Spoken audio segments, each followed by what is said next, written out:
You're listening to Metal Gear Resurrections. Our intro and outro is by Fingers Music, and our podcast cover art is by Backflip Simmons. Alright, so I'm joined with ZBL, aka Zanzibar Land, on this episode of Metal Gear Resurrections. ZBL, introduce yourself to the people. Hey, all right. This is my first, I think, podcast interview. Some of you might know me from the Etsy shop that I have, and other places on the internet. I've been putting out these Metal Gear Solid patches since pretty much the debut of Peace Walker. I remember when we saw Big Boss with the beret and stuff, and I really wanted that MSF patch, and I had no way to get it. So, I sat down on Illustrator and Photoshop back then. I chefed it up and, got one in my hand for the first time. And ever since then, this is pretty much what I've been doing. Last 2 years, I was at the MGS Con, which was great. It's a real humbling experience, like when you're behind the computer screen and you're just packing orders and stuff, it kind of starts to feel routine.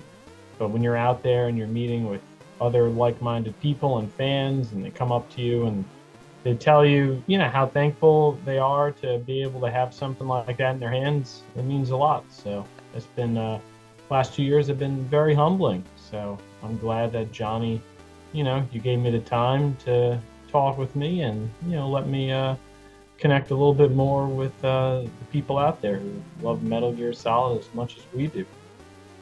Well, I want to thank you for coming on and for, agreeing to use your code name. I know we were going back and forth, possibly using a pseudonym, but Yeah. because you were you recently said that you were just fuck it all. You just want to basically unleash yourself out into the community, right? Yeah. Yeah. I had some hangups for a while, just it gets really hard to kind of separate who you are behind the screen to who you are in real life. And, just being able to interact with people at the convention, it makes it easier to come forward. I mentioned some pseudonyms to you, I was thinking of Decoy Octopus. I was thinking of Deep Throat, of Mm. course. How he makes himself known as Snake. He's got the voice changer.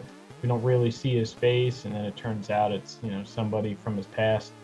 But I figure after the convention, there's really no reason to hide. How was it for the second convention versus the first convention in your experience? Um, it was great, honestly. It was just as humbling as the first year. The first year, that was the first one. That was my first time vending Mm. at any kind of convention or selling in person of anything. So obviously, I was a little nervous, not necessarily nervous, but you kind of get that feeling that tomorrow's the first Mhm. day of school, you got to show up and stuff. And that anticipation, starts getting to you. But, once the lights hit and the people start pouring in, all that stress and stuff, it just goes away. I used to have these hangups when I would host trivia locally, and you go up there, and as soon as the event begins, all that stress just goes away, and it's like showtime. So again, being able to meet people there and for them to come up to you and say thank you, I've been following you for X amount of years, it's just really humbling. And at some point, thinking about that, kind of gets overwhelming. It almost wants to bring out some tears of joy. So to be back again this year, it was great. There was more people. We saw some people who were there last year who returned this year. There was way more cosplayers this year. Um, I don't think there was a lot of old snakes last year. I think I counted 3 this year.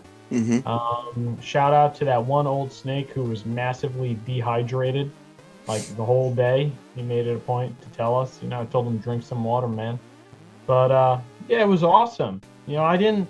The difference between last year and this year was Mhm. that last year, the you know the hotel where we were staging stuff was a little smaller, so I was able to kind of dip out, and check out the panels. But this year they had the artist alley in like a separate room, and the panels were across the hall, and it was way busier. So I didn't really get to, sit in and listen to some of the discussions and stuff. But yeah, it was a great time. I really hope we get to do it again for year 3, honestly. Like it's been the highlight of my year for the last 2 years. I can't really think of anything last year that topped it. Yeah, I was gonna say like for me it was like the night before Christmas, kind of like Yeah, I was up like the whole night. I really yeah. didn't sleep. I just like kind of stood, I could kind of like stayed up. I would like lull to sleep and then like wake back up and like just like running in my head like, oh, what's gonna happen? Who am I gonna see? How crowded it's gonna be, because the crowd factor does like play a thing in my Oh, mind. 100%. Yeah, because I was like, when it got really crowded, especially in the artist alley, I almost like hugged a wall, and I was just like, oh my God, there's so many people in here. Like, what do I Yeah, do? right, right. And there's a good chance you probably, interacted with a lot of Mhm. those people, you know? Yes, I was gonna say, surprisingly, like a lot of people I recognized like through their like Twitter profiles, and then they recognized me. So it was a lot of like back and forth, like handshaking. Surprisingly, Yeah, a lot of hugs as well, because yes. with this podcast, I do interview more fans. So to go to a convention for the fans, I got to see a lot more people and interact, and it was great. It kind of like reignited like my passion and to Yeah, continue going forward with this. But no, it was really a great time. Like I would say, like a lot of like good people. Like everyone was very like nice. They were oh polite. yeah. They were like it wasn't like how you see like on social media where it's like you're gonna get those type of people that just like love to shit on people behind the keyboard. Like most of the time Oh yeah, you nothing don't like see that. them. Most of the time they don't come to like something like this because I don't think they wanted that kind of friction in real life. No, no, nothing but love out there. Yeah, and that was the best part. And I finally got to see Amanda. I was like talking to her for almost like 3 years now. It's like finally get to see her in person. So it was just like it was basically a joy and a wonderful experience. Yeah. Yeah, because I attended like conventions before. Like I live in New York.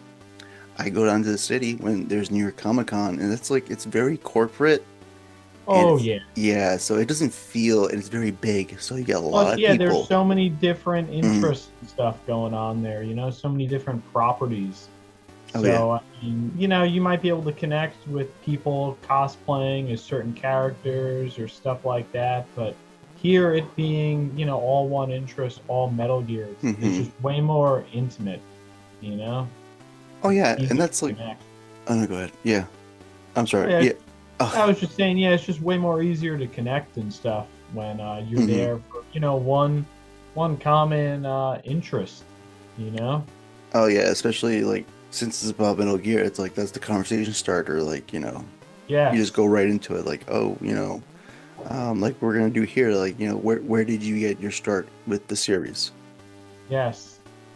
Yeah, well, for me, I think a lot of people I hear when they're asked this question, it all seems to go back, for the most part, to demo discs Mm. and such. And for me, yeah, I remember, let's see, I remember getting off the plane when I took a trip out to Florida in 1998, and I picked up an EGM magazine that had like Snake on the cover.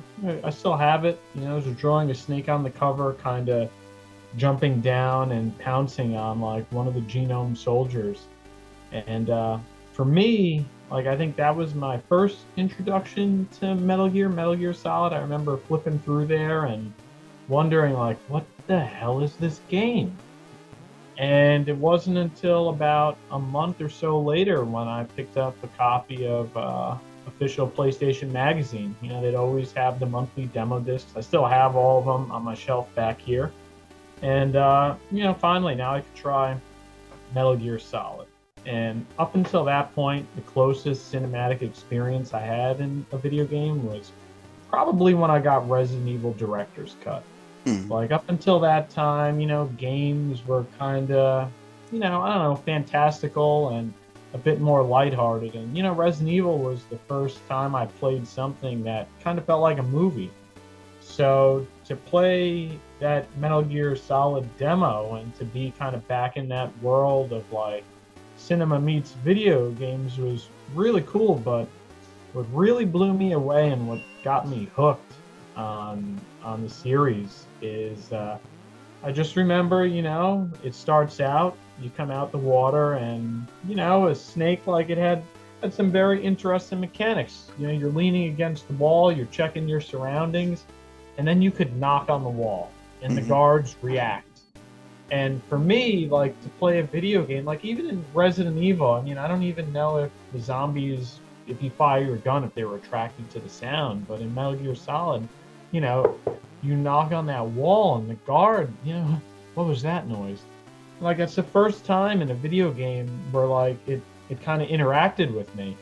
And I remember, my mom was at home, probably cooking or something, and I told her, like, you got to come over here and you got to look at this. And she wasn't impressed because even with the PlayStation, PS2, PS3, it's all Nintendo to her, it was. But that it just blew my mind. And when I finished the demo, I couldn't wait for it. I couldn't wait for it. And so I pre-ordered the game. I went to the EB Games, the electronics boutique at the time. I remember getting the pre-order bonus of the white shirt with the red letters. I wish I still had it. And yeah, played through that game. I had an experience like none other. And the other thing that made Metal Gear Solid, connect with me so much more is that, I was born in the mid 80s and I remember distinctly, like, what was my first war, which was the Gulf War, the invasion of Iraq. And at the end of Metal Gear Solid, they talk about Gulf War syndrome, if I recall, and, they talk about nuclear weapons and things like that. And so, it almost made it seem like it had a place in the world to me, that it wasn't just a video game, that a lot of the themes and the ideas are based on real world events. So when the credits rolled, my mind was blown. I was like, what did I just experience? Did I just play something that was real life? And, after that, I got hooked and like, it kind of set a lot of my interests forward in terms of, real world issues, just military stuff like that. And I became like an instant fan. It's just like a divine experience, it's hard to get those things anymore. Yeah, I was gonna say like like hearing you like explain like the kind of like the parallels and the differences between Resident Evil and Metal Gear Solid. It was kind of like Resident Evil is kind of like I wouldn't when I say schlocky, not in a bad term, but like a schlocky like B movie horror Yeah. film, and then going Hmm. over to Metal Gear Solid, it was like it felt very uh like you just basically take all the espionage films and kind of like crumple into Yes. one, and each of it has like a piece of it into the game. But yeah, the for Metal Gear Solid, yeah, I was right there with you. It was like it was very cinematic, and that's what kind of like drew me Yes. into it. And then with Kojima like blending like real world history with this fictional world to kind of keep it grounded, even though like you had like Yeah. fantastical characters in it as well. Like you had like Psycho Mantis who was like, able to read your mind. And then you had like the Cyborg Ninja who was literally just a psychotic like cyborg Yeah. of an old friend who was like scouring the Shadow Moses to look for you and hunt you and try to fight you and hopefully get into a battle to the death with you. But yeah, for that one, that's what kind of got me hooked. Same thing over here where I was playing like a lot of Nintendo games beforehand, so it was very a lot of like Mario or like Hmm. Nintendo adjacent like Donkey Kong and such. And it was just like I was getting to that point where it's like around 98. I'm 14 years old and I'm like, I kind of want more out of my games. It's like this is Yeah. fun, but it's not keeping me here. No, no, platforms, Crash Bandicoot, stuff like that. They're fun, but they Hmm. can only, stimulate you so much. I mean, you're a teenager, you're craving adult experiences, you want to connect more with the real world, with what's happening and stuff. And it was just a great leap forward, especially for the age that we were. I was 13 then, and Mm. you start coming into yourself, and you start getting more ideas of how the world, really works. Oh yeah, especially with like when they discuss about nuclear weaponry and how like Yeah, how much that's out there, and especially like the waste itself, and it kind of churns in your young mind, going like, oh wow, it's like yeah, there's like these damaging weapons out there. It's like it just kind of right, like right. goes in your mind. It's like, oh no, like So many of my interests that I have like now as an adult, I mm, could trace back to, just the original game, all the games, mm, honestly.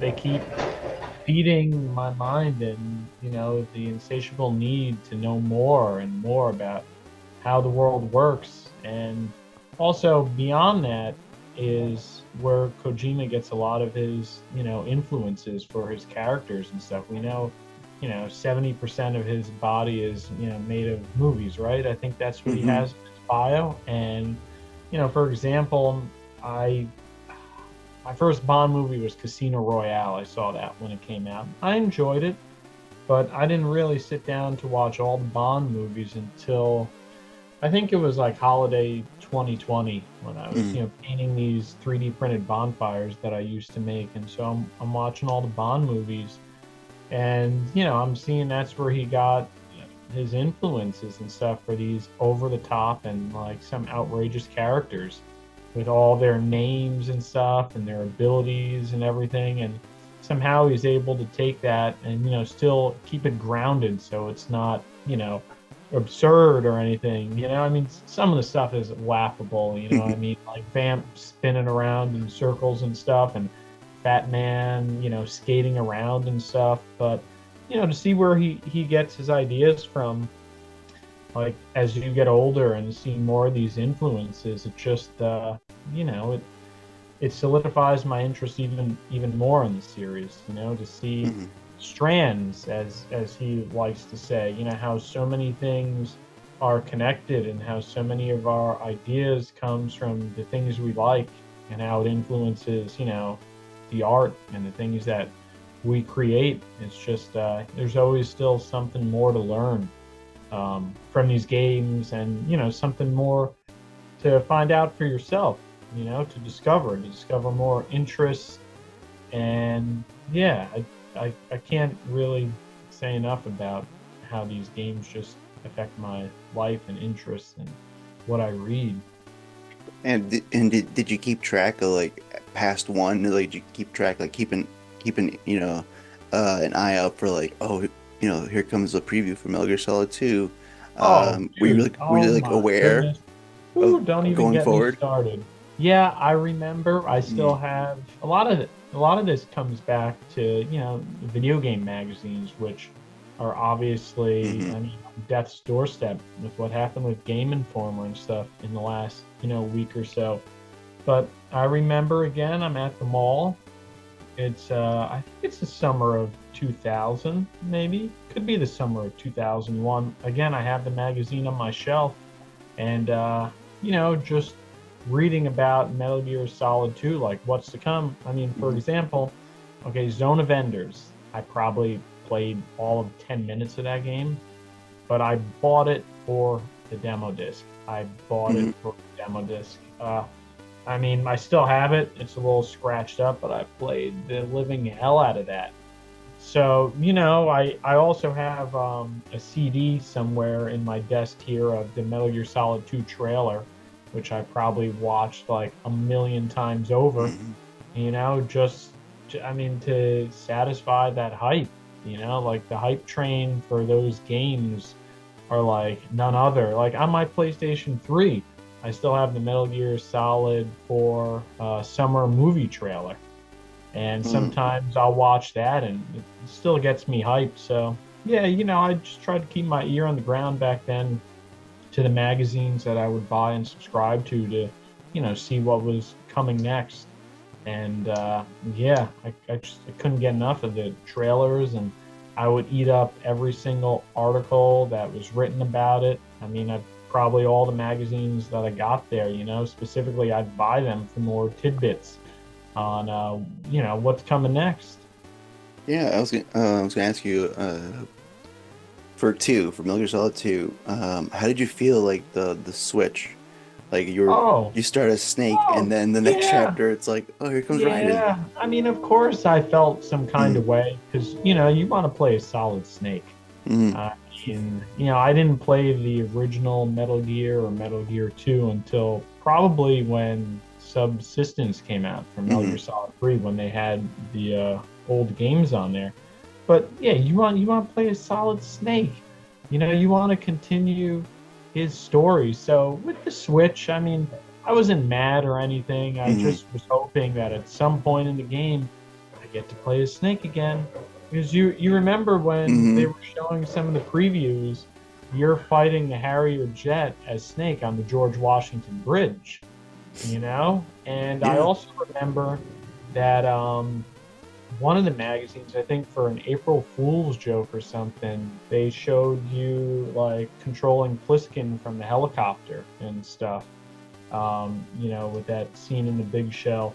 And obviously that was an April Fool's joke, but I didn't mind the Switch. I thought it was Mm, cool, When, I look back at it, I think he might have got, an idea or was influenced by Psycho, for instance. mm. How that movie starts and, not long into the movie, what's happening? She's dead, right? She's sinking in that car or something if I remember.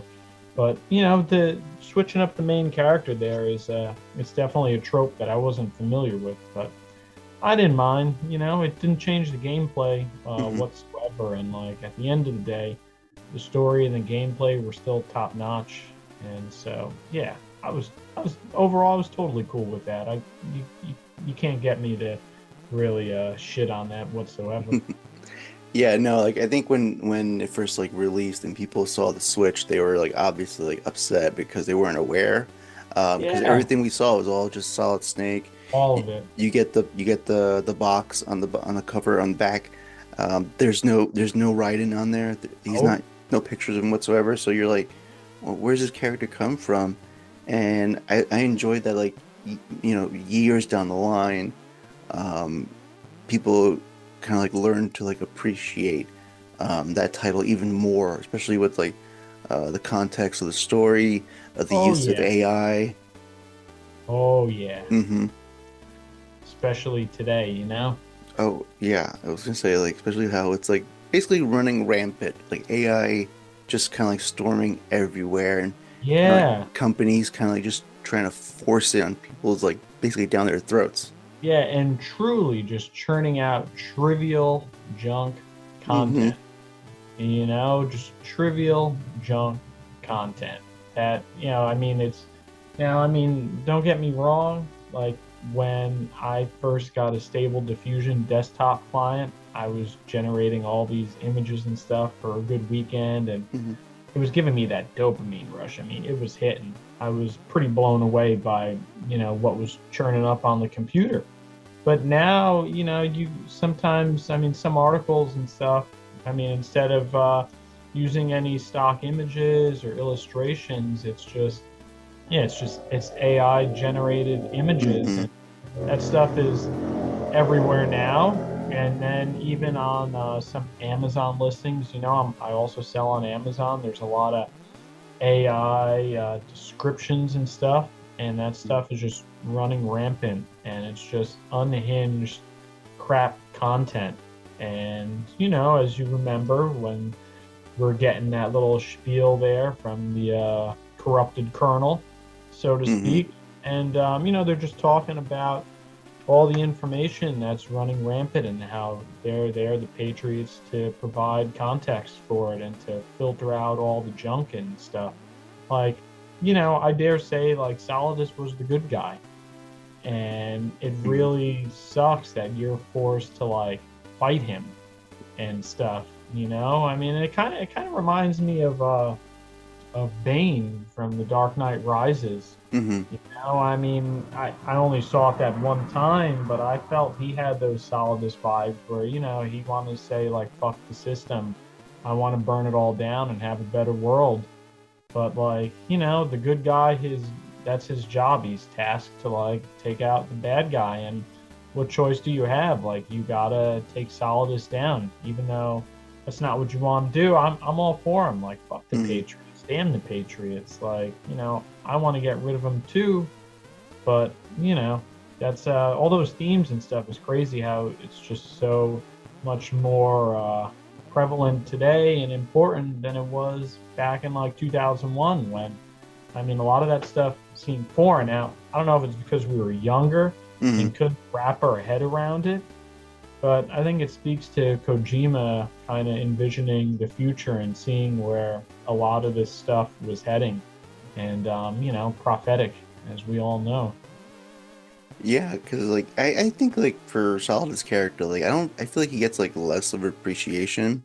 For his character alone, like being a former U.S. president, uh, Yeah, he being was. yeah, being elected because of the Patriot system, and him kind of understanding and knowing what was behind it, and seeing like down the line, what's gonna happen, what's to come, and so like he just decides like, well, I'm just gonna like try to stop what they're trying to do, what it is Mm-hmm. trying to do, because there's no real people.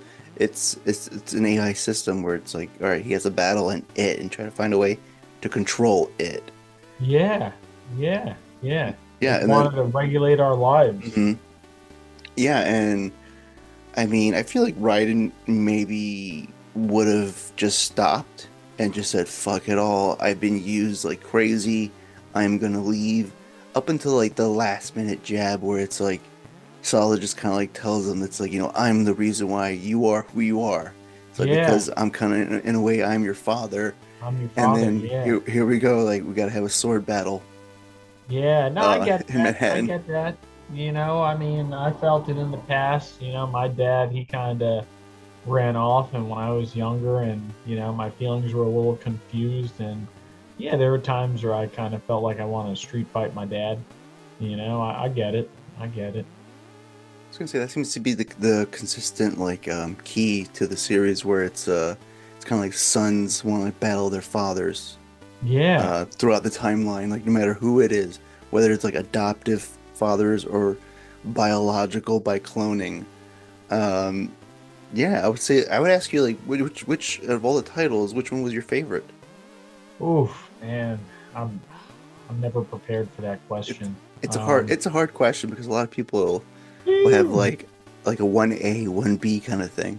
Yeah, I mean yeah, it's hard to pick favorites. I feel the older you Mm, get, it's harder to pick favorites, but oof, I don't know. I would probably just have to go with Metal Gear Solid for it being, what set me on the path. But like, damn, favorite. I don't know. Snake Eater just kind of crossed my mind there hmm a little bit. I think again because it leaned more into like historical stuff, the Cold War, like Davy Crockett. You find out Davy Crockett's a real actual weapon system and stuff. hmm Um, I don't know. I would probably still go with Metal Gear Solid and Metal Gear Solid 2 and Metal Gear Solid 3 and Metal Gear Solid 4, probably in that order, man. Probably in that order. It's Yeah, I it's hear. too hard to pick a favorite. Yeah, I hear you because a lot of times I'll talk with people and they'll kind of do like the 1A, 1B kind of thing where 3 is like a consistent answer, and I can understand because it's the prequel to the whole series. It kind of Yeah, shows you where it all began and why these people became who they become like down the line in the future. yeah. But It's the sins of the father, you know? yeah, and I would say like there is like just like with 2, like I understand like 4 was very like super cinematic, and it's pretty Oh much yeah. like watch this movie that has like some gameplay elements. But there is like not a lot, but there's a definite smaller appreciation for 4 story wise, kind of like trying to tie everything together, especially after 5 and having that kind of fiasco.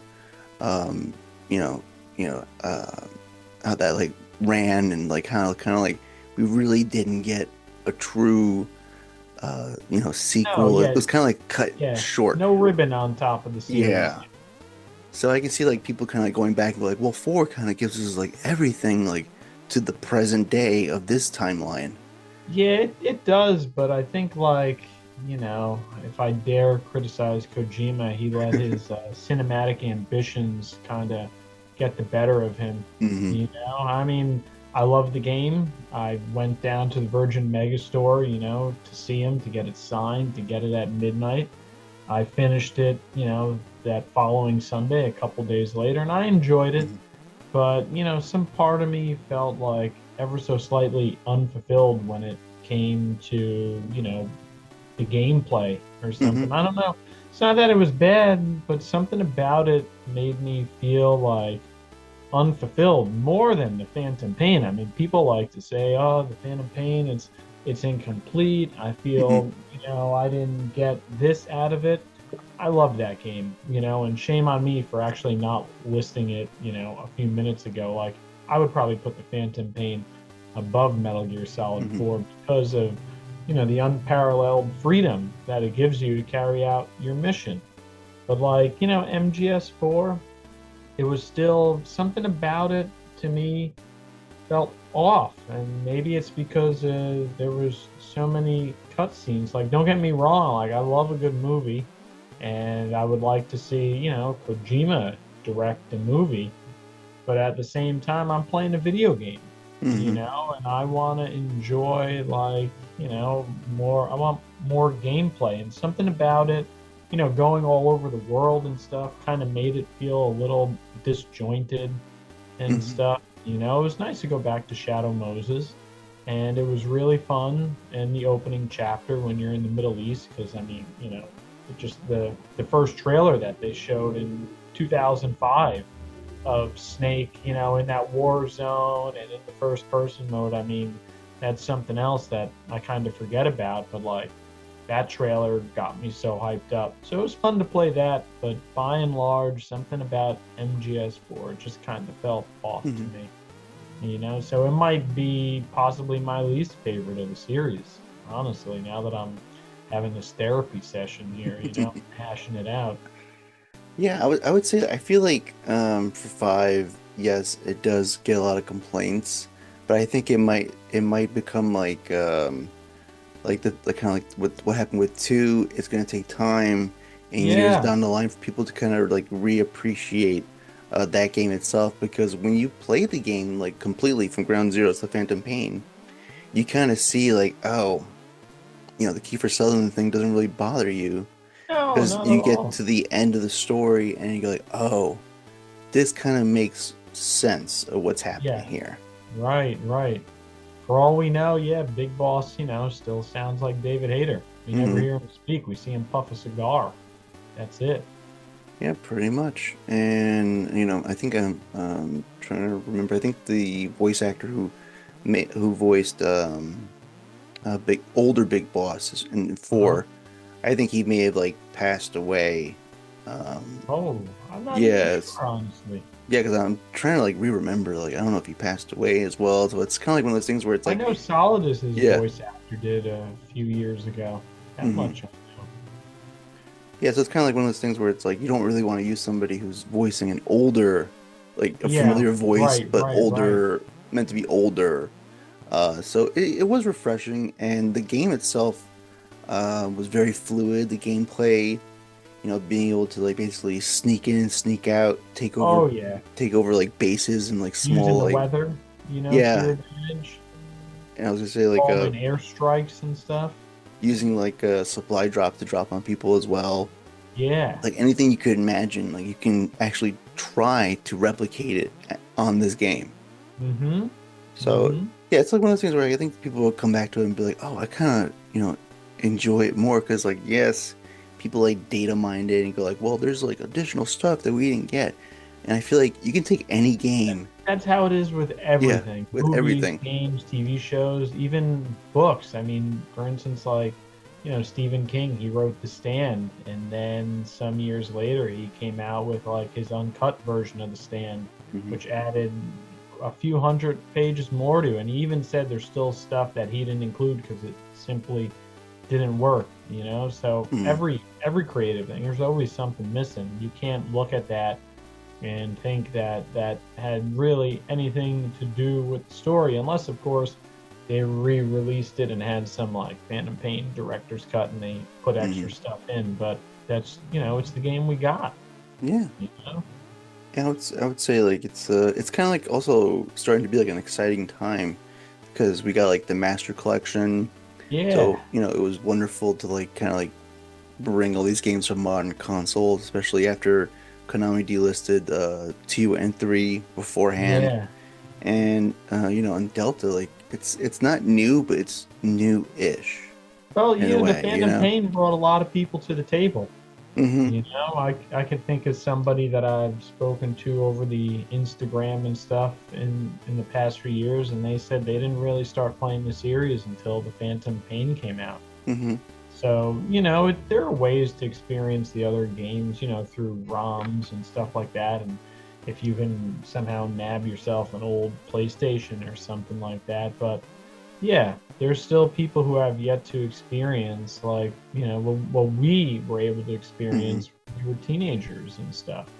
So it's nice to see the Master Collection. It's nice to see, like, Delta. I mean, I'm not really somebody who's for remakes in Mm-hmm. that, I feel like some things should just be left as is. Like, we don't need to retell the story again. We don't need, my opinion, a lot of things we don't need to polish it up.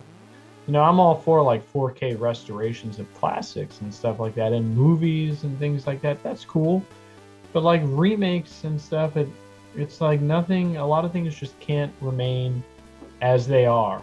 Like for instance, when they say like, oh, they talk about like games graphics and stuff like that. For Mm-hmm. example, they say this game aged poorly. I mean, you hear that so many times, for instance, and it's like, no, like our expectations have changed and stuff as we got Mm-hmm. older, and technology has gotten better and our experiences, have changed.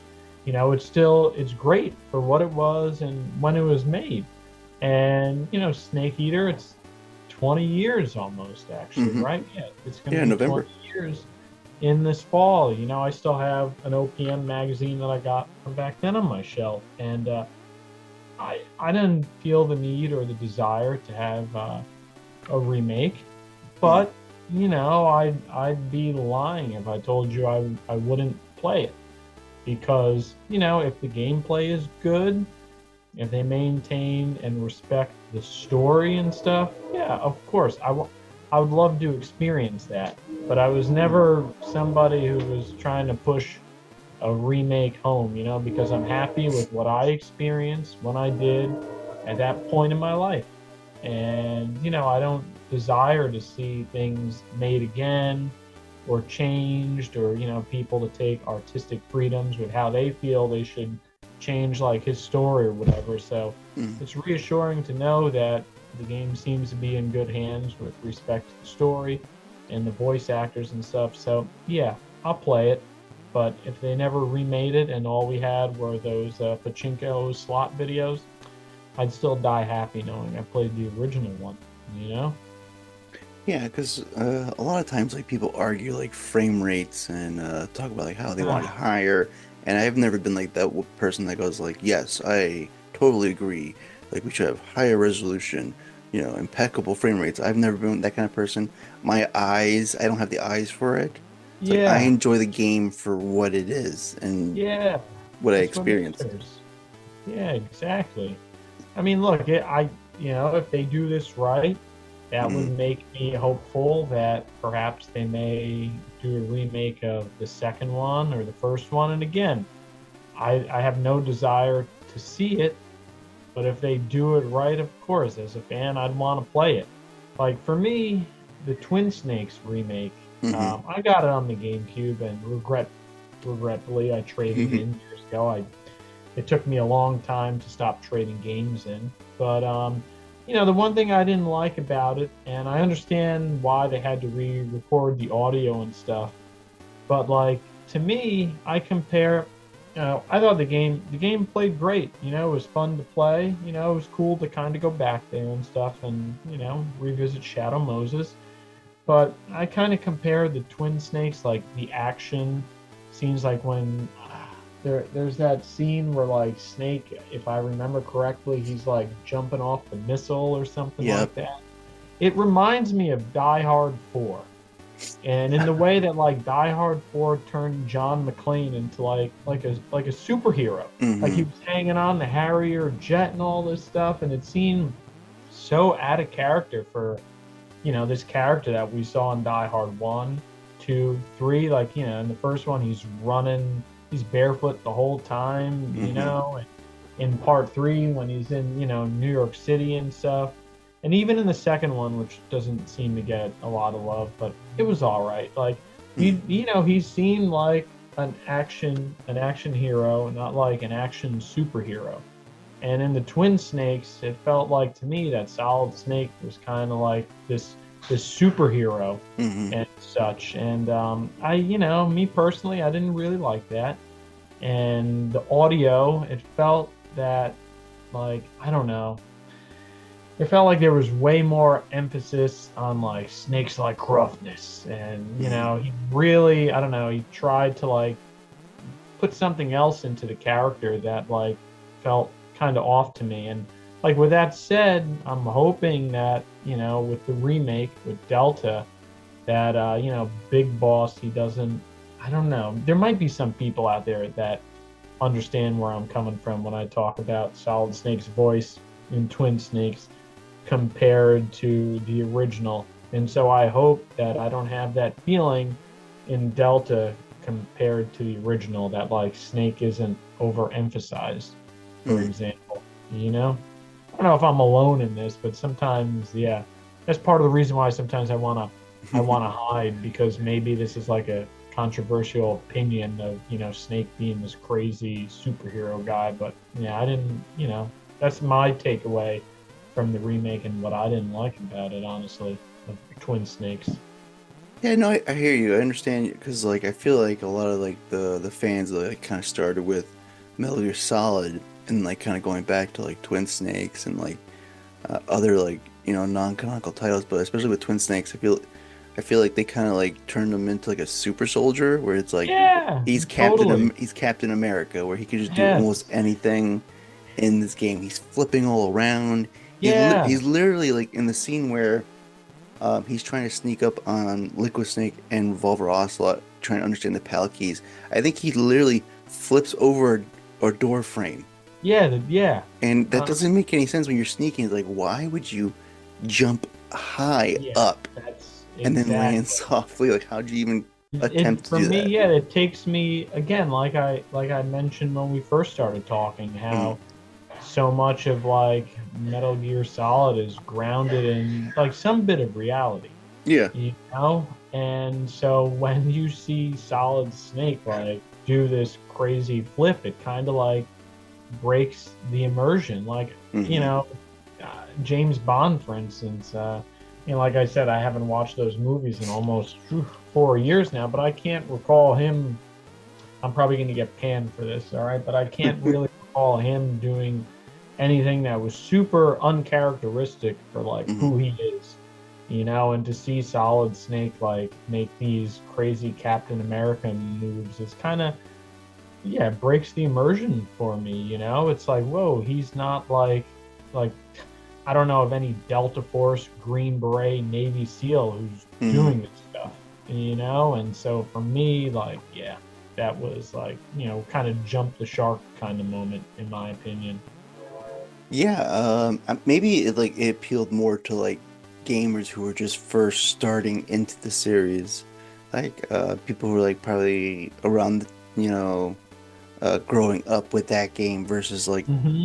the original PS1 game. So I kind of see like where you had like a separate like remake on GameCube, and then kind of like bringing these characters, using the properties and kind of like throwing them into other places, like kind of throwing them into like Fortnite and then like Smash Oh Brothers. yeah. So Oh man. yeah, I can see like kind of the appeal of trying to get like other Oof. people who don't know these Yeah. characters to kind of like bring them in to the Yeah, there, series. it helps to appeal to certain people, but like it comes back to Hmm. this hang up that I've long had of, something I think of as like mass produced culture. Hmm. You have you get an original work, and then you decide to make a derivative. And now, for example, we have a video game and we're going to turn it into a movie.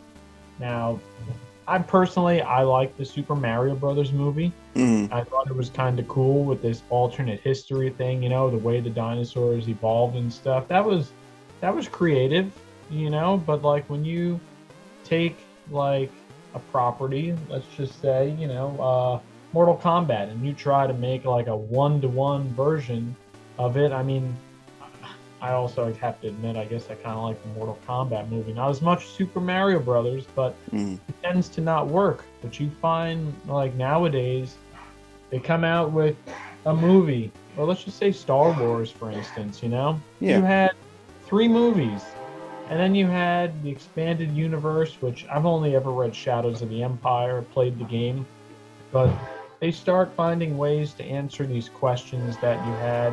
They start taking characters and putting them in their own standalone thing.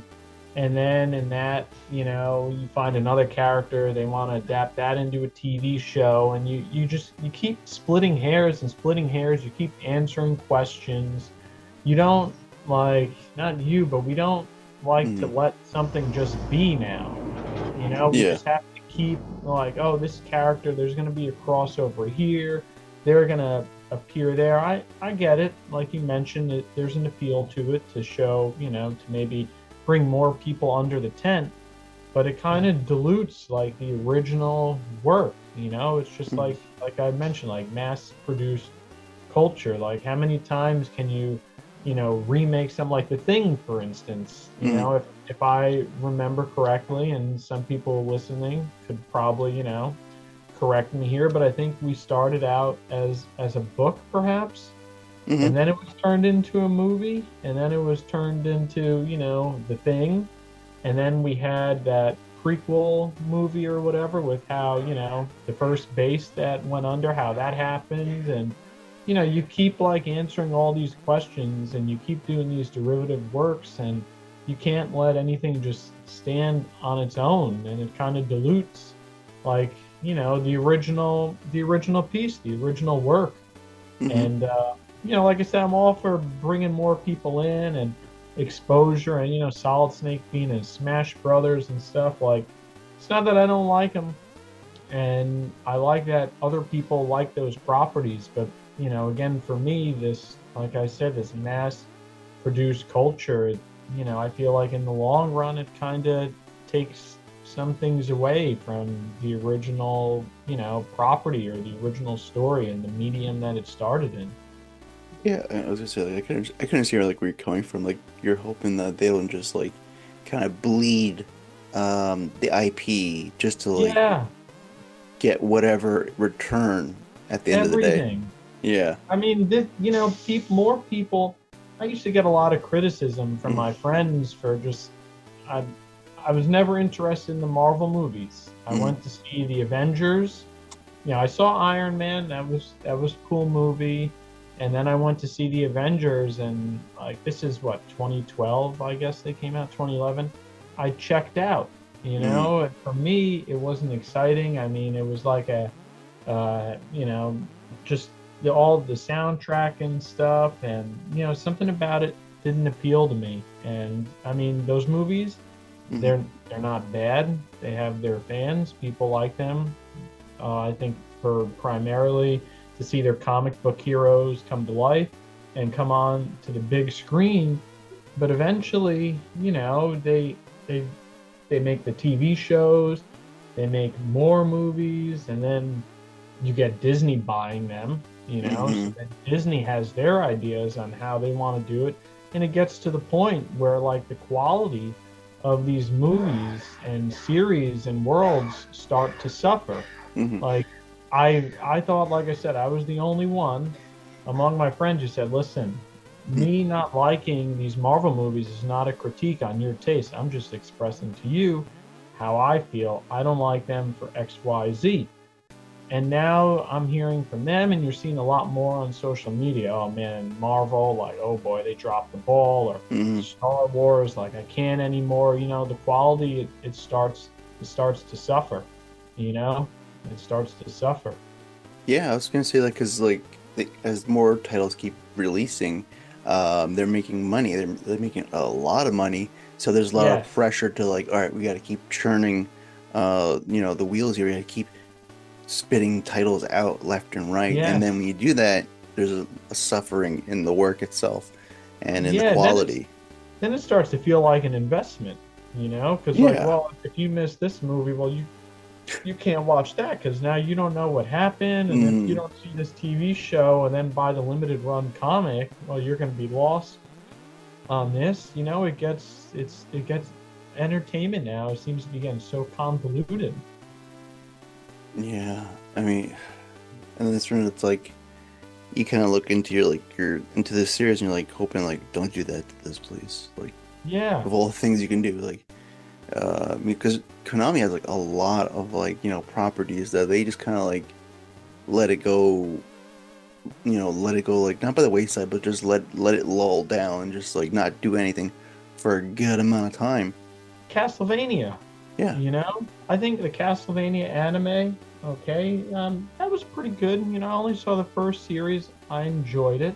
Okay, again, it's not something I think we needed, but I Hmm. enjoyed it. And then you had the Castlevania Dead Cells crossover, which I mean, Dead Cells, uh, they have to credit Castlevania and Metroid for being the game that it is. I guess, that's a crossover that seems appropriate. Now you have Dead by Daylight. I never played the game.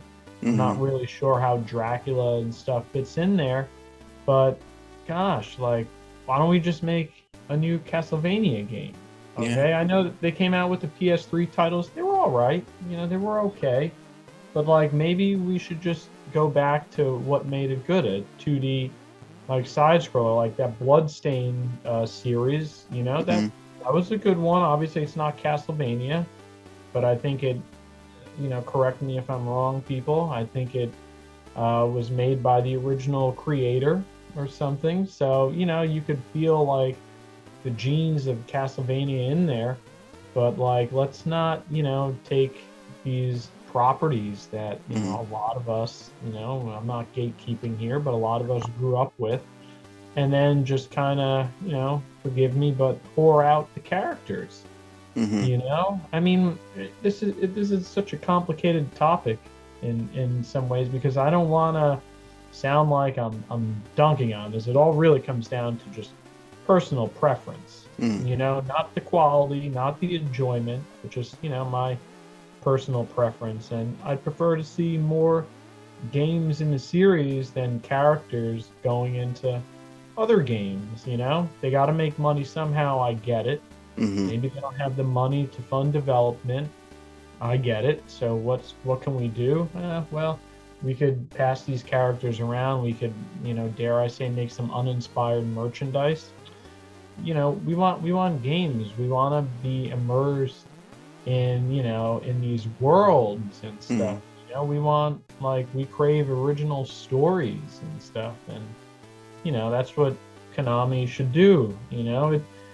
It's kind of good that they're starting with Delta, Hmm. as a remake, to like take it from where the story began. And, I didn't mention this before, but, I always thought that if they were going to remake any games, again, like I told you, I don't think we need any remakes, but if they were going to remake any games, why don't we start with Metal Gear Yeah. or something like that? And I would honestly prefer to see a Metal Gear remake before a Metal Gear Solid remake in, Unreal Engine 5, or Hmm. a Metal Gear 2 remake before we remake Metal Gear Solid 2. Because if they're going to start with Delta, they should continue, chronologically. Obviously, well, I I was going to say we're not going to get a Phantom Pain remake, but I Hmm. guess, can't put it past them. But, we don't need a remake there. But, maybe go with the first two OG games, Hmm. as a follow up to this, if you want to, start the story over again, so to speak. Yeah, it kind of makes more sense, especially like with those titles, and then you kind of like you can kind of wrap it around like, oh, we're remaking, the first Metal Gear.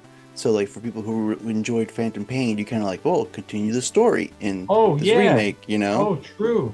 Absolutely. Get more on Big Boss, Hmm. like just his villainy and such. Yeah. Yeah, I mean they have like for instance like Peace Walker. It's like yes, there is an HD edition where it's ported onto like the PS3 and Xbox Yeah. 360. But like it still kind of suffers a little bit for a game of its time. So you could probably also do that one too, where it's like, oh, Yeah. you enjoyed Big Boss. How about you play him in Peace Walker and kind of repackage it with like I don't know, they'll probably not do like Fox Engine, like go to Unreal Engine, like go something that like you don't really have to make yourself and it'll be less expensive.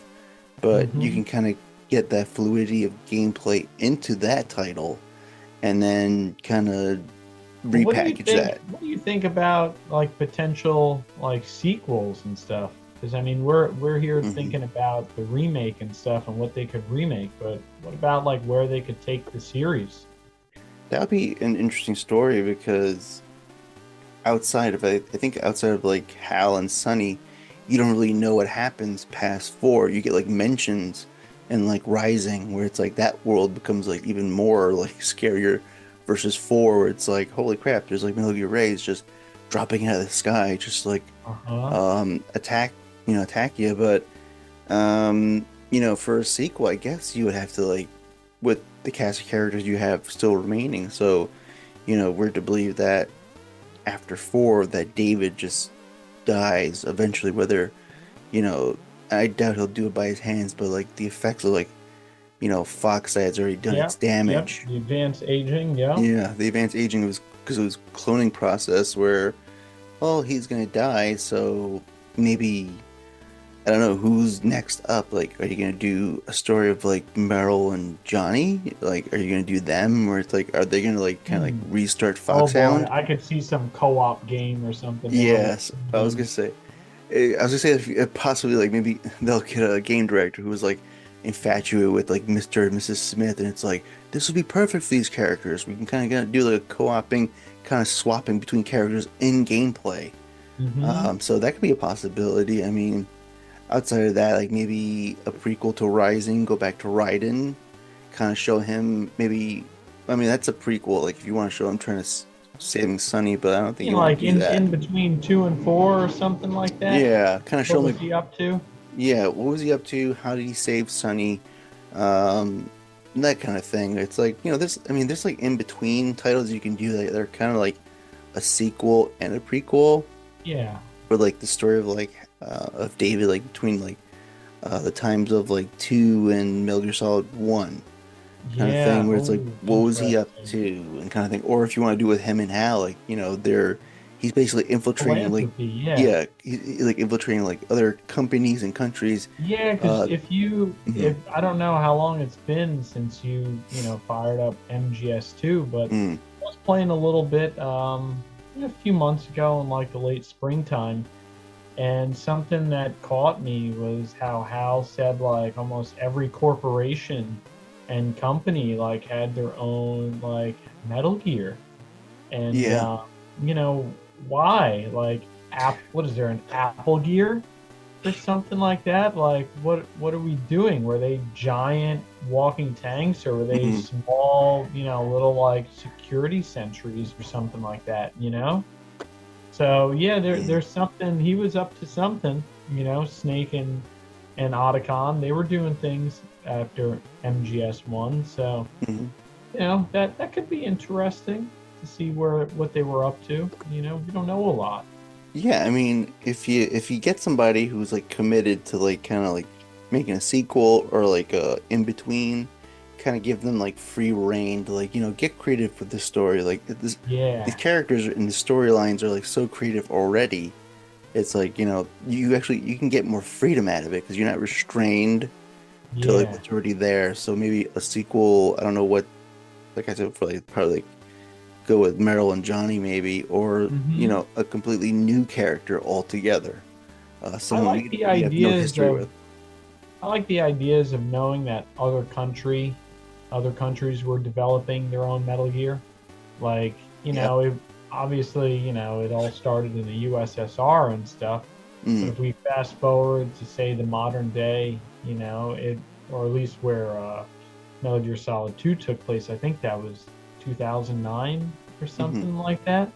So it'd be interesting to see, say, like a Chinese Metal Gear, mm-hmm, or to see, like, I'm sure Israel probably had their own Metal Gear, they're in the nuclear club, mm-hmm.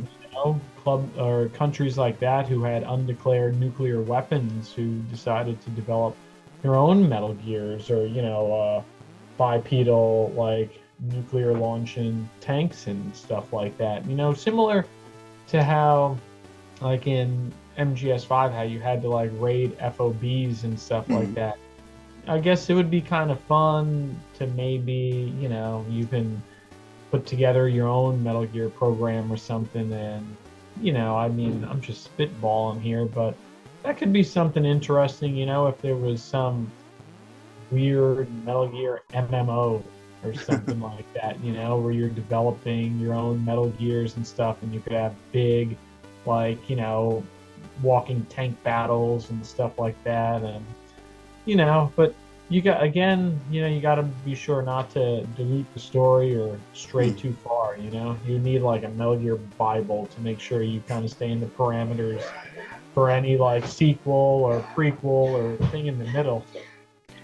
Yeah, I was gonna say like there's not too many like regarding Metal Gear and like online. So like No. you want to kind of maybe like kind of like go with that too. It's like, well, a lot of games like veer towards like online gameplay. So like Mm-hmm. maybe kind of like incorporate that too to kind of get those people who enjoy online gameplay to get them into the series as well. But that would Yeah. probably also be a good thing too. Is like because there's people out there who are just like trying to keep the old like online not systems but like the game itself with like their own. Yeah, like MGO Mhm. 2. Yeah, so it's like people are devoted to that, trying to keep that alive. So it kind of be Mhm. kind of beneficial and helpful. So it's like, all right, we're gonna start anew, and here's something fresh for everyone to that can enjoy it. I think it's safe to say they're cooking up something, If this Hmm. remake, if Delta does good, and it shows that it brings people to the table, new and old, Hmm. I think like a sequel or something, some follow up is probably inevitable, you know? I Yeah. mean, judging by, the need for money and stuff, and Hmm. meeting shareholder obligations and stuff, you know? Yeah. I was gonna say like, is there any like titles or like character or maybe a story that you didn't particularly enjoy that's like, this part's Uh, not for me. Throughout the whole series, Hmm. hmm, yeah, honestly, nothing really, well, yeah, nothing stands out to me that I didn't like, Hmm. aside from probably, like, I enjoyed Skullface and stuff. Hmm. I thought he was a interesting character. I like you know, how we learn what he was doing kind of behind the scenes, like the XO, the commanding officer. XOF was the commanding officer's force, Hmm. and he was there to clean up the mess. I enjoyed him. I guess my only thing is I wish there was a little more about Decoy Octopus, Mm. for example. I Yeah. mean, we see him, he's dead, he's dead. We didn't really know much about him, but like, nah, that's an interesting question, Johnny. Yeah, by and large, I can't really point on any one thing that I just Mm. dig, I mean, just the things that we don't know enough about. Obviously, we're not meant to know about it. But yeah, it would probably be Decoy Octopus. It would have been nice if maybe we had a little flashback moment or something of him, or but no, overall, like, it just, I'm satisfied with Okay. all the characters and the stories, within. It's just that desire to know more that always has you kind of, chomping at the bits and stuff. But yeah, I Hmm. can't explicitly think of any storylines I disliked. I mean, you take Mm. Fortune's dad, for example, and Vamp, it was Oh. that they had something going on. I was like, okay, that's interesting. That's Hmm. quirky. Hard to find any faults with that. That adds a little bit of the richness to the story. Yeah, no, I liked it all overall. Mhm. Have you played the non-canonical games?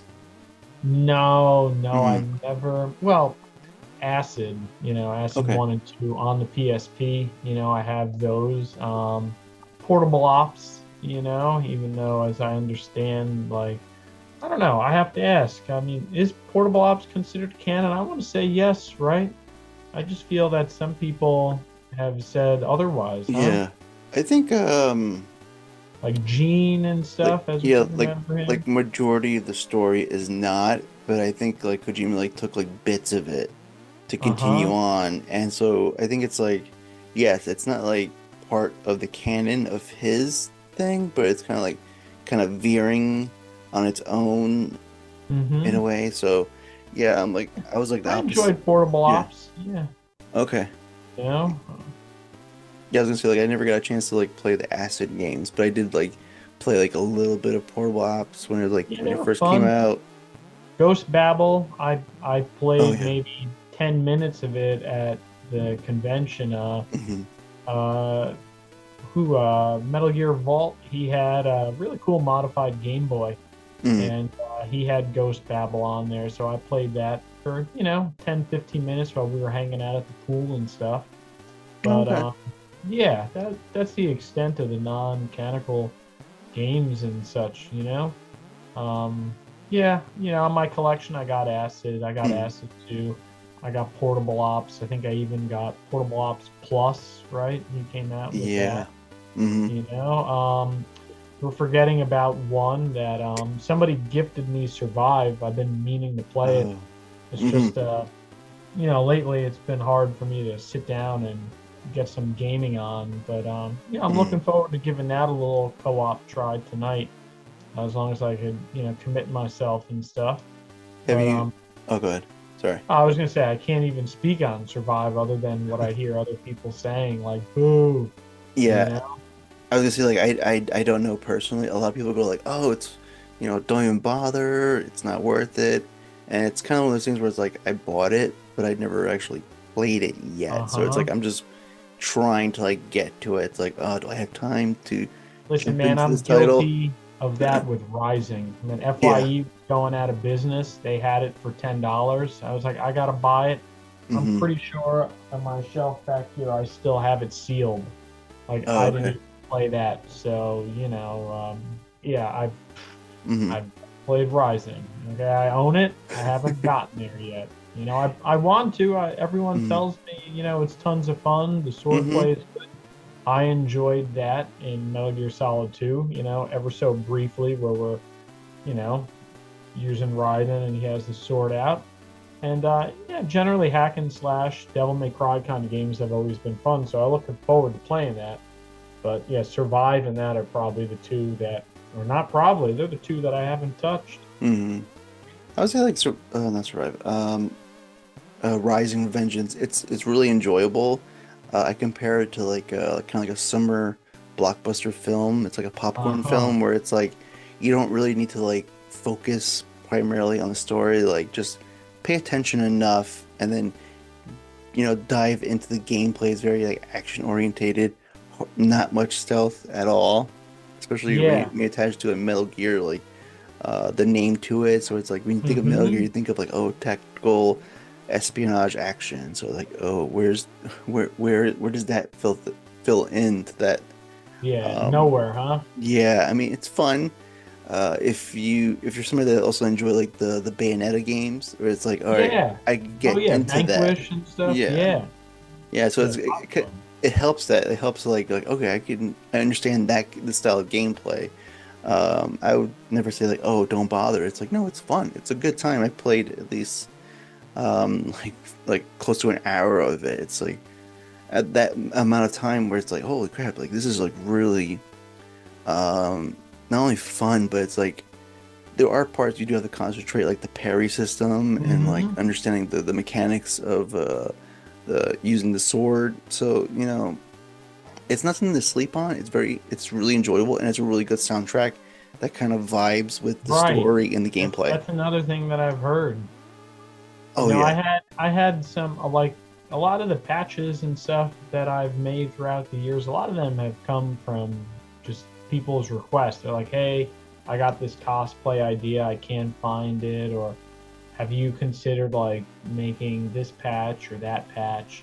And earlier in the year, Hmm. I had somebody ask me about a World Marshal patch, which, as I come to understand, it's a PMC featured in Rising. Hmm. So, before the convention, like I looked at some video clips and I looked at some screenshots. As far as I've, come to learn, there might be a logo on the side of a building, but there's no, at least I haven't been able to find no insignia or anything like that. So I took some artistic liberties to try and design, a World Marshal patch.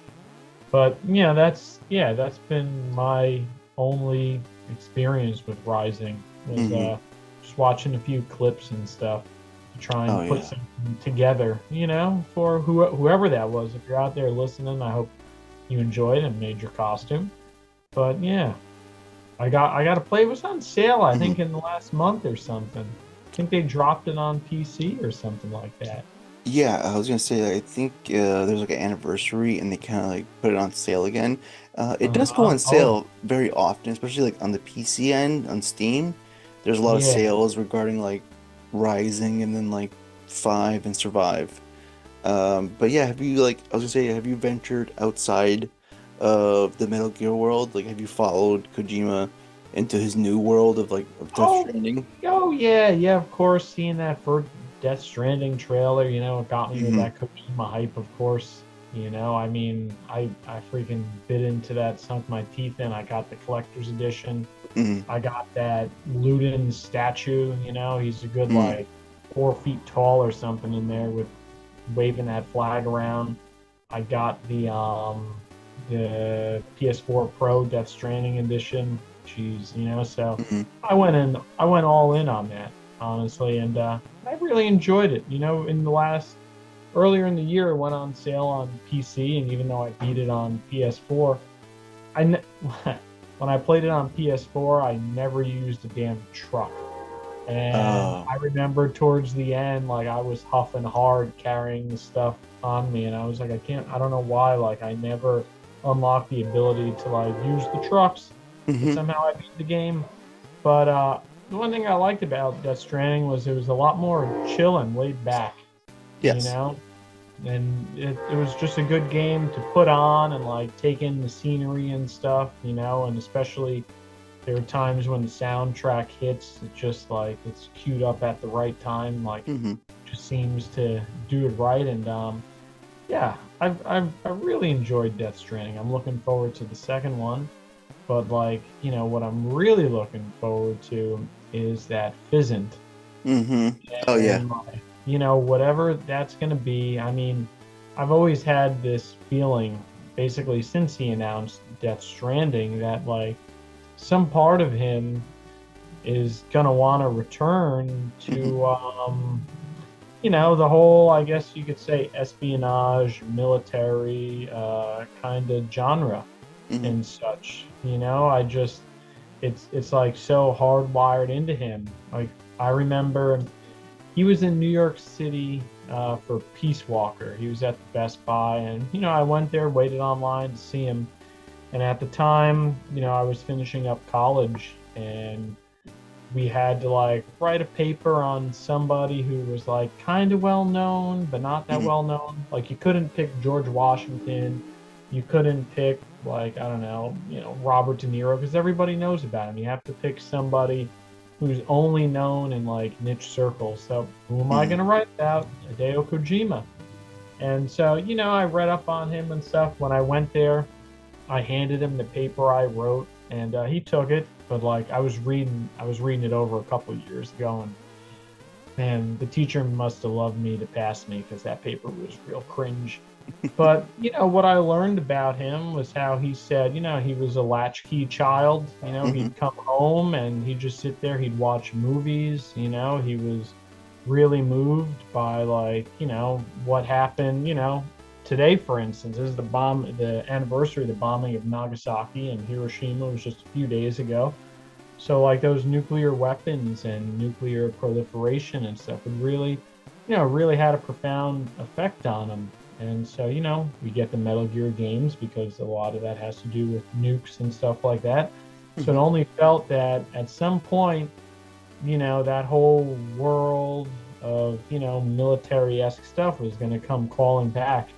And I'm really curious, if this is going to be his, quote unquote spiritual successor to Metal Gear Solid, because I know he wants to do other things. He's making movies, he's dabbling in horror, Death Stranding is like this science fiction kind of thing.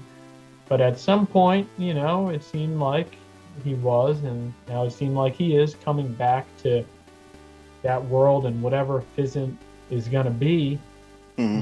That's something that I'm really looking forward to, like more than Death Stranding too. I mean, of course, when that comes out, I might not go as crazy as I did, a few years ago and buy another PS5, but I'm gonna play it. OD, whatever that is, I'm gonna play it. I wasn't really too excited about that reveal for some reason, but it's Fizzant. That's what I'm really looking forward to. You know, I Yeah, want to know what that is.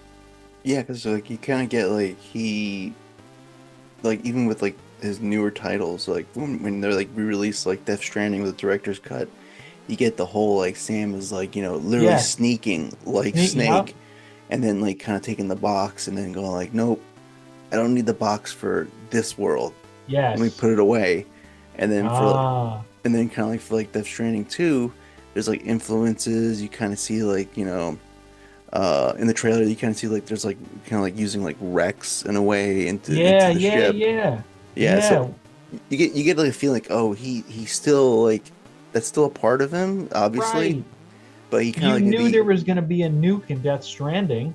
yeah, They dropped the nuke into the tar pit. He can't stay away from that stuff. you kind of like see like he kind of wants to like venture back into that world, but like with like his like with fully like him, like with no restraints. It's all him this time. And Mm-hmm. so that'd be kind of interesting to see like what Fizzant is, and I think he kind of like just explain like what that even meant. I think he like meant like physical intelligence. So it's like Yeah. okay, like Yeah, what does yeah. that mean? Are we going like old school Well, espionage? SIGINT, for example, that Hmm. stood or stands for signal intelligence, Hmm.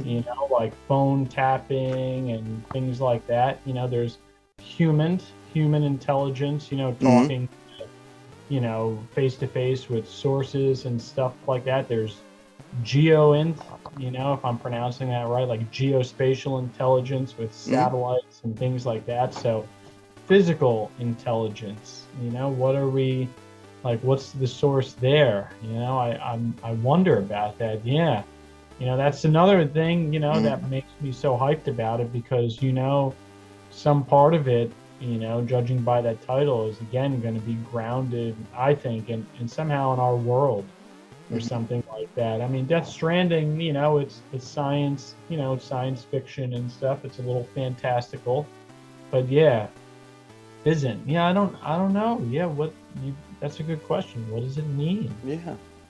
Physical intelligence. Is he gonna have us like doing relay races and like is it going to be like an AR game or something, like location-based stuff, or Hmm. like VR headset kind of thing with pass-through? I don't know if that Hmm. would even be applicable because still not a lot of us have VR headsets. But I'm wondering, yeah, I don't know, dude. But Yeah. that's what I'm looking forward to the most, honestly. I mean, especially if you want to go back into that world with him, especially with him, Yeah, because you know it's going to be good. You know it's going to be what you expect coming from him. Uh, I can only imagine like you're definitely going to see like obviously like elements that he gets from for that world. So it's like, all right, what's he going to pull from like the movie world to the put into movies, that? yeah, Like obviously we'll probably see like some element of like Bond, some elements of yeah, like Jack Ryan and like other things involving like espionage and like spies. But no, like yeah, so far they announced it and it kind of like turns in your head. Like, what does that look like? What is that gonna be yeah. like? And as I understand, if I remember, there was Hmm. like Sony Pictures is involved or something, right? Yeah, yeah, So, that's another curious thing. I would say like with that relationship, you kind of like, well, it's been solidified for a while because it's kind of like been a partnership almost where it's like, yes, he does have like his own studio, but it's kind of like still somewhat under the umbrella of like Sony. I feel like Sony goes like Hmm. go in there and be like, well, we get first pick, for like what we're putting out there for you.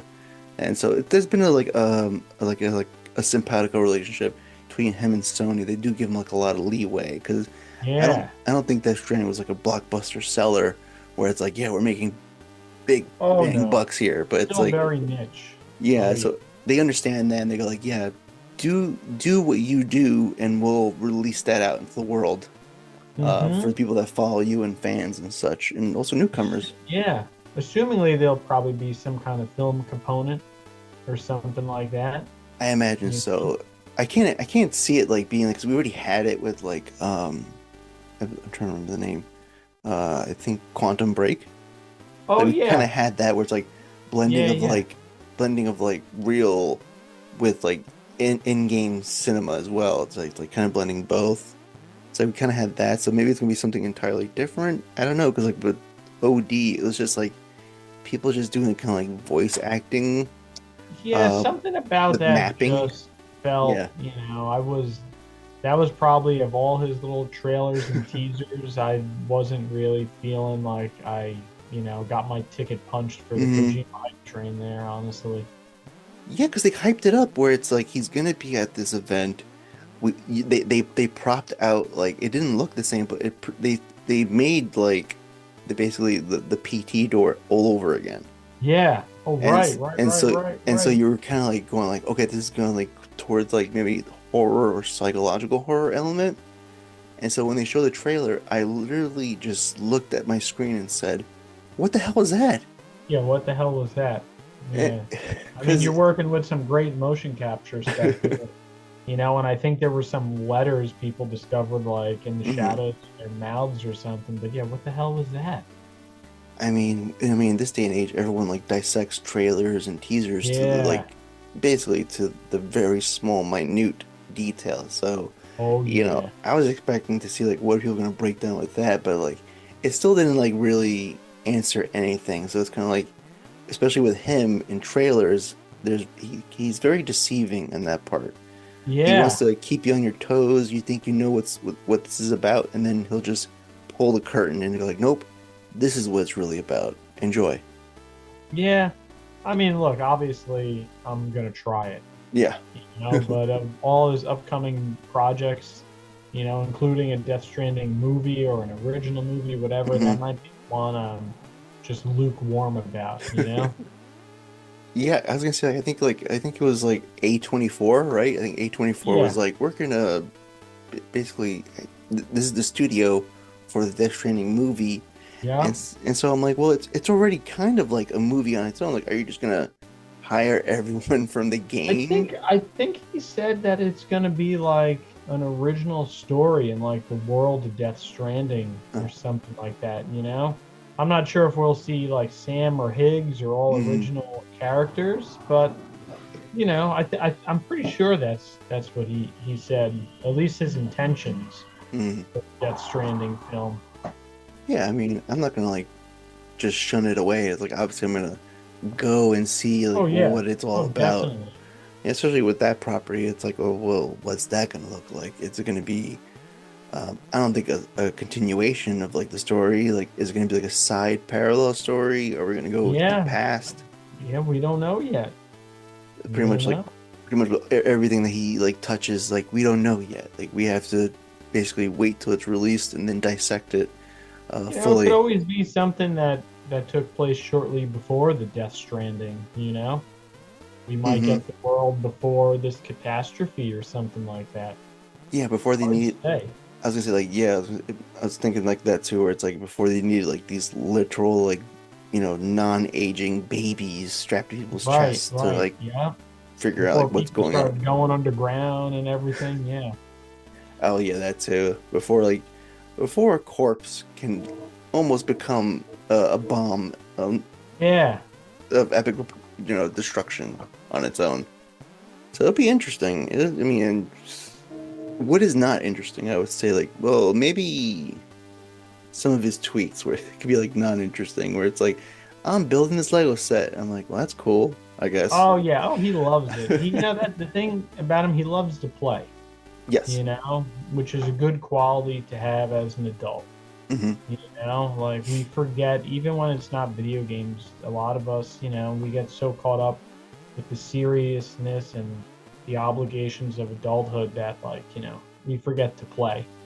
So Yeah. there's no, like, shortage of him still tapping into that little child Kojima that's Hmm. inside of him, that's still having fun and still exploring and still, enjoying, like, toys and stuff. I mean, he collects action figures, Hmm. stuff like that. He loves putting together the Legos and everything.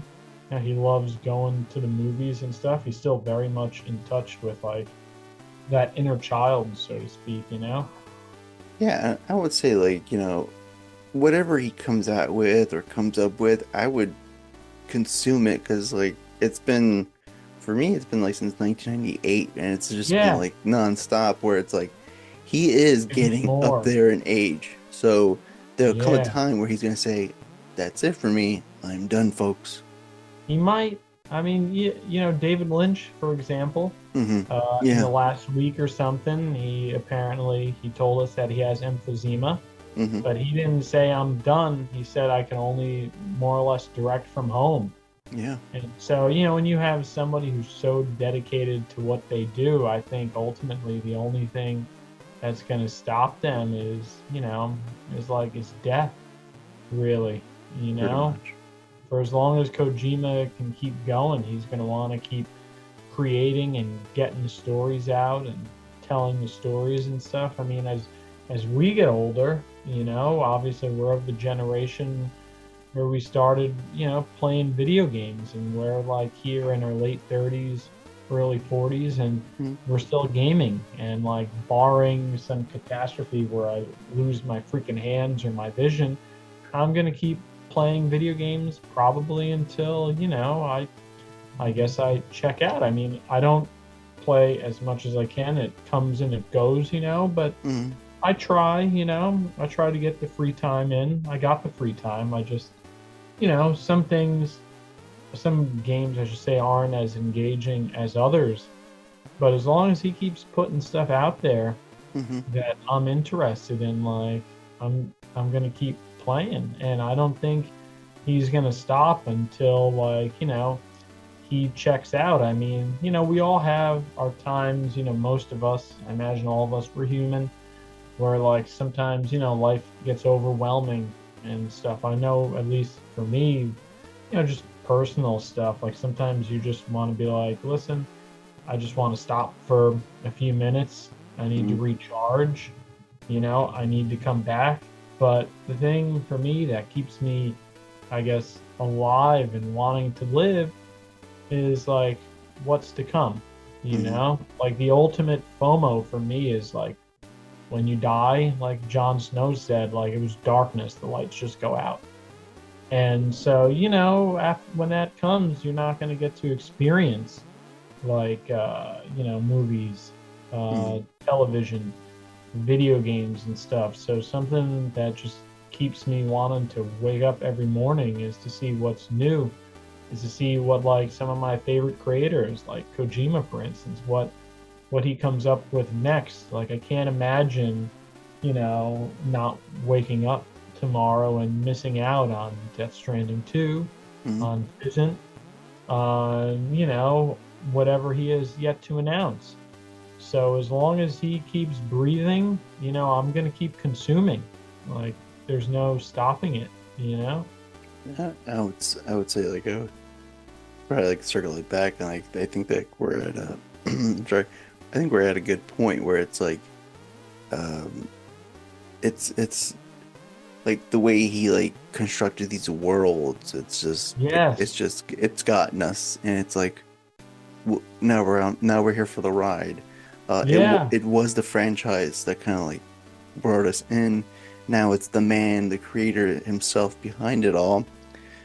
Where it's like, well, okay, where are you going to take us next? Where's this journey Mm-hmm. go to next? And I think a lot of fans are like that, where it's just like, they're following the person themselves, especially nowadays with social media being so prevalent. Like, you have more access to these people. Beforehand, you kind of had to Yes, wait for like articles and like uh, yes. documentaries and like things that they were doing behind the scenes to release at a later date. So yeah, I mean, he's had me hooked, and I'm pretty sure the people who like listen to this are like the ones Dude, who are like, yeah, the we're whole hooked with this reason I man got too. on Twitter is just because, like, it's Kojima. I remember, this is when there was these screenshots for what he called back then Project Ogre Hmm. that showed, like, this guy that looked a hell of a lot like, Snake or whatever, with his ponytail sneaking around behind like a armored vehicle.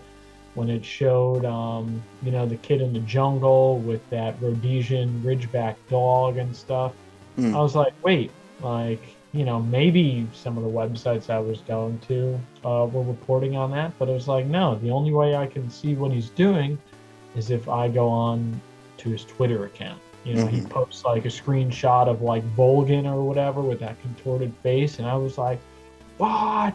Like, what is this?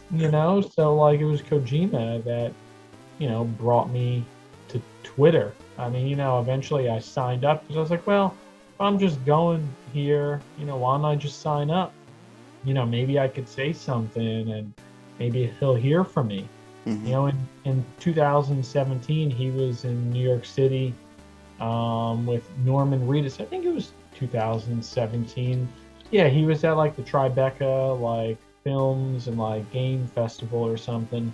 Hmm. And I remember, I get off. I brought some swag with me. I brought a Bridges pin that I had made, and I brought this like Diamond Dogs David Bowie patch. And I was like, if I'm going here, I should just bring it with me because there's Hmm. a chance maybe I'll see him. And I get off the elevator and I'm loading around. No, I didn't see him, but I saw Jeff Keighley and I saw, sorry Ken if I get your name wrong, Ken Imazumi, Hmm. his former assistant. I saw them both there and I was like, whoa. I was like, Ken, could you please, like, could you give these to Hideo? And he took them. He asked, would you like a picture? So I got a picture of me with Jeff and Ken, which was Hmm. cool. And like the next day or two, I see Kojima tweeted out the David Bowie patch that I gave him. He said, a gift. It was translated as a gift Hmm. from the fan. Now, he could have said a gift from the fans or a gift from a fan, but the translate said a gift from the fan. And I was like, whoa, I'm the fan. So that was really cool. But yeah, it's just to know what he was doing and what he's working on, led me to Twitter, led me to follow him. And, since 1998, I've just been addicted to his work and want to Yeah. know what he's doing next. Yeah. I was gonna say I'm in the same boat with you. Yeah, I think I was gonna say we're at a good point where it's like, was there anything else that you wanted to discuss, or anything that Hmm. you maybe didn't bring up that you wanted to bring up now? No, not Mm. really, Johnny. I think, we hit all the bases here. We had a good conversation, Yeah. you Like, know? I was gonna say, like, this is like we're kind of like I kind of designed the podcast around where it's like it's really like a conversation, like whether it's like one on one or a whole group of people in this space, where it's like I keep it very casual and very low key. Nothing to like, I never like shame anyone, like, you're not a real fan.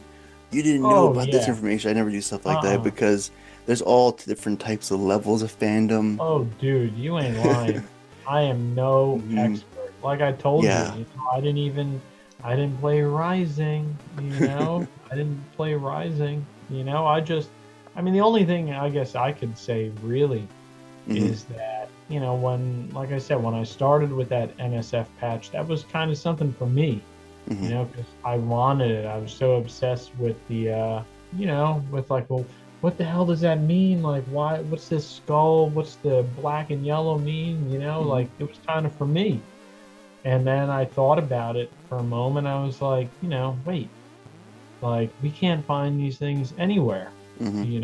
And so then when he started showing off the artwork for, Diamond Dogs and stuff, I was like, that's sick. I want that too. Hmm. Outer Heaven, so like, I mean, I don't know, it's hard. I know for a fact that there were no MSF patches. And then more than likely there probably were no Diamond Dog ones. And then in 2014, when I got real serious about this, I know there were no Outer Heaven patches because Hmm. I wanted it. I couldn't find it. So I did it, and so to be here in 2024, having gone to like two Metal Gear Solid conventions, I'm just surprised, and I never expected that like I'd be here today still churning out these patches and stuff. Like I'm trying more to do more like original works. I think that's fair and that's Hmm. honest. To make my own stuff. I tried to take some inspiration. For example, when they showed the Delta trailer, I was reading this book that I have over here. It's called Dreamland: The Secret History of Area 51. The author Hmm. Peter Merlin, and yeah, I mean they briefly touch on the UFO ideas. I personally don't think there's any UFOs out there, but conversation for another time. But I was reading a part in there about like the development of the SR-71, the Blackbird family and stuff, and I got to the point where they were talking about how they wanted to have like a drone attached to a Blackbird plane. And so, the Blackbird goes like Mach 3 plus, and they Hmm. had a little drone that they would launch from there to do like reconnaissance photos and things like that. And, one of them crashed in China and the USSR, they reversed engineer it. But, I get to that part and we have the Delta trailer. And even though we see, the Halo jump, that's the Virtuous mission. Hmm. They have yet to show us, Operation Snake Eater in a trailer. But I was like, oh, shoot. Like when Snake, when the game truly begins, Snake is launched from this like drone and, from a Blackbird. I mean, there's some discretion, I won't get into it of the type of plane he was in and the type of plane that has the drone and stuff, yada yada. And as far as I know from there, nobody was, dropped into a combat zone or whatever in one of those drones. Hmm. I was like, you know what? I was like, I should make like an Operation Snake Eater patch. Yeah. So I looked at some Blackbird patches, and there was something from like the Skunk Works that showed like the Blackbird and a little skunk and like a 3 plus, which was, representation of the Mach 3 speed. So I say, you know what? Like I just told you a few moments ago, I got to do Hmm. more original stuff. Let me make like an Operation Snake Eater patch. Let me Hmm. make something that, whoever was, in this fictional world, whoever worked on this project to get Snake into the USSR in 1964, they were probably given a mission patch. And so that's how, I've made the Operation Snake Eater patch. And, I think it's good to circle back again to how, the game gripped me because of its, place in like in real life, its place Hmm. in real world events. And that, serendipitous that I'm watching the trailer for this remake of arguably one of the greatest games ever. And I'm reading about, a plane that is in this game. And like, holy crap, like this is how the plane came to be. And here's a game that features this technology, which, some embellishments. I got to create something from that. Hmm. Like, I'm inspired. I'm inspired by the real world, and I'm inspired by the fictional world that Kojima created. So, yeah, like I said, he keeps me waking up. He keeps me wanting to experience and to create and to see, yeah, to experience what he's going to do next. And sometimes, if I'm having, a bad day or whatever, I Hmm. really like to just lay back and close my eyes and try and remember those days that they're so long ago, 1998. I mean, was this 20 some odd years ago, 26 years ago almost? Yeah. I want to experience those moments again. So I'll just try and lay back and meditate on how my room looked, you know, everything where the console was and the TV. And to go back to those times is just really relaxing. And, it's why I'm here today and, the person I am, honestly, all thanks to him and Metal Gear Solid. It freaking blows my mind. Like I'm not an expert in it. I can't Yeah. tell you everything. And I know there are people out there who just with crazy knowledge of the game, but it's like it's in my DNA, it's inescapable. So Oh yeah. I'm linked to them. I was gonna say there's people out there who are like almost like encyclopedias. They can like pull out like Yes. all sorts of knowledge of this series, Bless and them. I'm like the Cliff Notes version Yeah. of that. So it's like Oh yeah. yeah, like I'm a fan, but I'm not like that much of like this fan. Like I'll need to go online and like do research. Like, oh, I didn't know Yeah, about that. dude. Like, let me read about it. We all know what we know, but like the strand that links us is Hmm. the world that he created. Yeah. It brings us together. It brings the people listening to us talk, Hmm. and inevitably, hopefully, it brings us all to a MGS Con 3 that I hope happens. I hope so too. I hope so. Like, and because the second one was like my first one in person, and I was just like, I just got hooked. I was like, I need It to was come back great, dude. here again. It was It's like great. that was my response. I think that's like my little response. Like as it was tapering down, like by the end of the night, I was like, when's the next one, guys? Yeah. Kind of like turning Totally. my mind to that. But yeah, I was gonna say like if people wanted to like look for you online and then look for your shop, like you want to just throw out like the where they can find you and where they can find the Oh yeah. links and Yeah. So I'm on Etsy, I mean, I'm sure if you Google Zanzibar Land, it'll come up. I'm on Amazon, but if you want to go straight to it, it'd be zanzibarlandshop.com. And I'm working again on a standalone site, which would be zanzibarlandshop.net. But, I got a presence on Instagram, Twitter, and like, following follower count means, it doesn't mean a lot to me. hmm I'm just happy with what I'm doing. But if anyone wanted to just talk, about the game, about anything. Like I always love talking with people and connecting with people. So, you search Zanzibar Land, there's tons of ways to find my merch and, and to connect and, make some conversation. Yeah. yeah, I was gonna say like I'm gonna put all the links for your social media and for where they can find you into the description of the episode.